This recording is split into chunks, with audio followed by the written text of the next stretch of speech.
Assalamualaikum warahmatullahi wabarakatuh. Perkenalkan, nama saya Nela Atri Islam Ariyanti. Saya dari kelas BKI 5C IAIN Surakarta. Kali ini saya akan membahas tentang kesulitan belajar pada anak. Video ini untuk memenuhi tugas media konseling yang diampu oleh Bapak Galih Fajar. Sebelum masuk ke materi lebih lanjut, kita harus mengetahui terlebih dahulu pengertian dari kesulitan belajar anak itu sendiri. Menurut Hamalik pada tahun 1983 menyatakan kesulitan belajar dapat diartikan sebagai keadaan di mana peserta didik tidak dapat belajar sebagaimana mestinya. Keadaan tersebut tidak bisa diabaikan oleh seorang pendidik karena dapat menjadi penghambat tujuan pembelajaran. Sedangkan menurut Wood 2007 halaman 33 menyatakan kesulitan belajar adalah suatu kondisi dalam proses belajar yang ditandai oleh adanya hambatan-hambatan tertentu untuk mencapai hasil belajar. Di sini ada kata-kata adanya hambatan-hambatan tertentu untuk mencapai hasil belajar. Nah, hambatan-hambatan tersebut bisa diakibatkan oleh faktor-faktor yang berasal dari dalam diri peserta didik maupun luar peserta didik. Suatu kelompok gangguan ditandai kesulitan mengumpulkan, menerima, dan menggabungkan informasi. Kesulitan belajar pada anak sering juga disebut dengan gangguan belajar. Sebenarnya, kesulitan belajar pada anak itu suatu kelompok gangguan, jadi bukan satu kelompok gangguan. Suatu kelompok gangguan yang ditandai dengan kesulitan mengumpulkan informasi, kemudian menggabungkannya, lalu menggunakannya.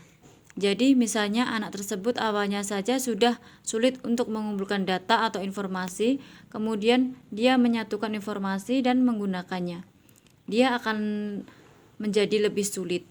Biasanya, masalahnya itu dalam hal seperti membaca, menulis, berhitung, dan mengeja. Jadi, ada beberapa gangguan, tidak cuma satu saja. Kita ingat yang tadi, kata-kata tentang suatu kelompok gangguan yang ditandai dengan mengambil informasinya terganggu, mengumpulkannya terganggu, dan kemudian menggunakan kembalinya pun juga akan terganggu. Yang perlu diingat yaitu kesulitan belajar atau gangguan belajar ini tidak memastikan anak tersebut tidak pintar atau bodoh. Kesulitan belajar ini tidak ada kaitannya dengan pintar atau tidak pintarnya anak tersebut. IQ yang tinggi belum menjamin keberhasilan belajar. Kesulitan belajar itu adalah tujuan yang akan dicapai saat belajar tidak tercapai karena ada hambatan. Jadi kesulitan belajar tidak hanya disebabkan oleh faktor intelijensi yang rendah, akan tetapi bisa disebabkan oleh faktor-faktor non-intelijensi. Oleh karena itu, IQ yang tinggi belum menjamin keberhasilan belajar. Intinya, kesulitan belajar itu adalah tujuan yang akan dicapai saat belajar, tetapi tidak tercapai karena ada hambatan. Kesulitan belajar pada anak. Yang dinamakan kesulitan belajar pada anak itu sebenarnya ada dua faktor, yaitu faktor internal dan faktor eksternal. Faktor internal itu faktor yang terjadi pada kondisi atau pribadi pada anak tersebut. Lebih luasnya, ada 3 penyebab faktor internal, yaitu kognitif, afektif, dan psikomotorik. Yang pertama, kognitif atau faktor intelektual. Faktor ini kaitannya erat dengan intelijensi anak atau keterbatasan kemampuan. Jadi, kemampuan anak atau siswa ukurannya ya emang segitu.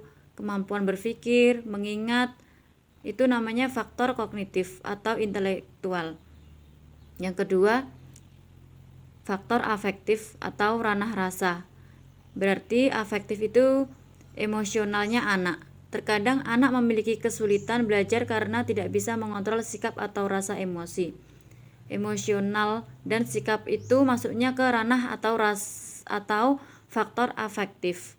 Yang terakhir, psikomotorik atau faktor kondisi fisik. Dan bisa dikatakan juga dengan kondisi bawaan. Jadi ada beberapa anak yang mungkin kondisi indera pendengarannya dan atau kondisi indera penglihatannya sedikit terganggu. Nah, itu termasuk juga dalam kesulitan belajar dari faktor psikomotorik. Jadi faktor internal ada 3. Yang pertama tadi kognitif, afektif, dan psikomotorik.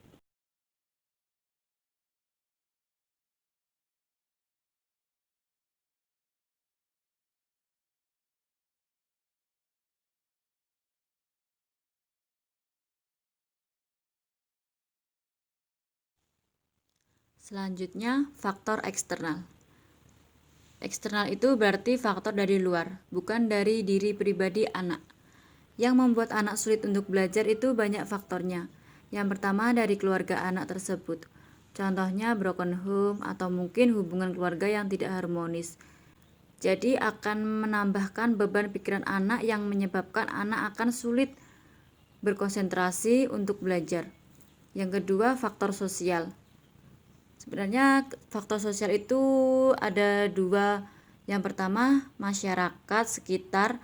Misalnya di masyarakat lingkungan sekitar anak tidak mempunyai teman di rumah, akhirnya dia menjadi tertutup, tidak terbuka, malu karena tidak pernah bersosial dengan orang lain. Akhirnya di sekolah pun anak menjadi malas. Hal itu menjadi faktor anak kesulitan belajar. Yang kedua, faktor sekolah. Bisa saja di sekolah dia itu dibully anak sekolah lainnya. Dia akan tertekan juga di sekolah yang akhirnya membuat dia kesulitan belajar. Nah, itu tadi sedikit saya jelaskan tentang faktor penyebab dari kesulitan atau gangguan belajar pada anak. Selanjutnya kita bahas sedikit tentang jenis-jenis kesulitan belajar pada anak. Apa saja sih jenis-jenis kesulitan belajar pada anak?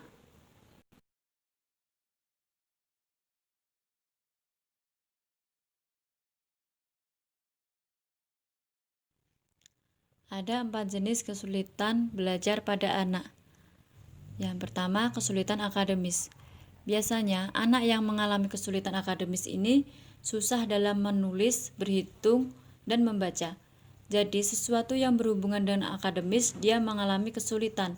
Yang kedua, kesulitan simbolik, yang ditandai dengan anak tidak mampu menerima pelajaran walaupun kondisi fisiknya normal. Tidak ada gangguan pada organ tubuhnya. Ketika anak tersebut sudah tidak mampu menerima dan memahami, itu disebut dengan gangguan simbolik. Yang ketiga, kesulitan non-simbolik. Ketidakmampuan anak untuk memahami pelajaran yang disebabkan karena anak tidak mampu mengulangi atau mengalami kesulitan untuk mengulangi kembali apa yang telah dipelajarinya. Jadi, kesulitan yang dialami yaitu dia bisa menerima tapi sampai situ saja. Jika disuruh mengulangi yang sudah dia dapati, dia tidak bisa mengulangi lagi atau lupa. Setelah menerima pelajaran, dia paham. Lalu disuruh mengulangi lagi, ya udah dia lupa apa yang dia pahami tadi. Yang terakhir yaitu sosial emosional. Sosial emosional yaitu gangguan yang berasal dari lingkungan atau emosi anak tersebut. Jadi sosial dan emosionalnya bermasalah. Ada beberapa jenis anak yang mengalami gangguan emosional atau sosialnya itu yang pertama hiperaktif. Anak yang tidak mau diam atau anak yang sulit diatur. Yang kedua impulsif, yaitu anak yang cepat tanggap. Misalnya ada guru yang bertanya, dia pasti akan terburu-buru untuk menjawab. Namun dengan caranya itu dia menunjukkan ketidakmampuannya atau jawabannya itu tidak tepat. Dengan bahasa Jawanya yaitu keminter. Nah, itu yang dinamakan impulsif atau anak yang sok tahu, yang ingin menunjukkan kepintarannya tapi jawabannya itu justru zonk.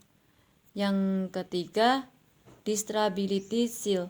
Anak yang mengalami gangguan emosional seperti ini tidak bisa fokus. Misalnya guru sedang menjelaskan apa, anak itu justru berpikir objek yang lain, tidak fokus. Biasanya anak yang seperti ini tipe anak yang mudah dipengaruhi karena tidak mempunyai prinsip. Yang terakhir, poor self-concept child.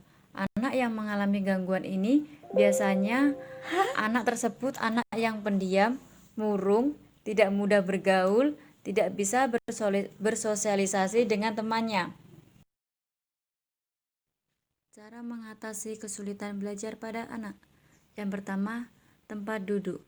Anak yang mengalami kesulitan pendengaran dan penglihatan, biasanya kan ada anak yang matanya minus, yang nggak mau duduk di depan atau tidak kebagian tempat duduk di depan. Hendaknya mengambil posisi tempat duduk yang paling depan.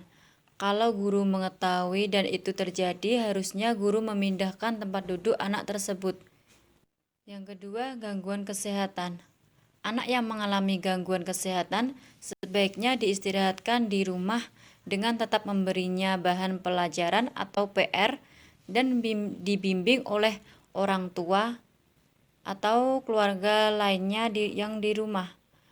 Yang ketiga, program remedial. Siswa yang gagal mencapai tujuan pelajaran akibat gangguan internal perlu ditolong dengan melaksanakan program remedial atau pengulangan pembelajaran. Keempat, bantuan media dan alat peraga.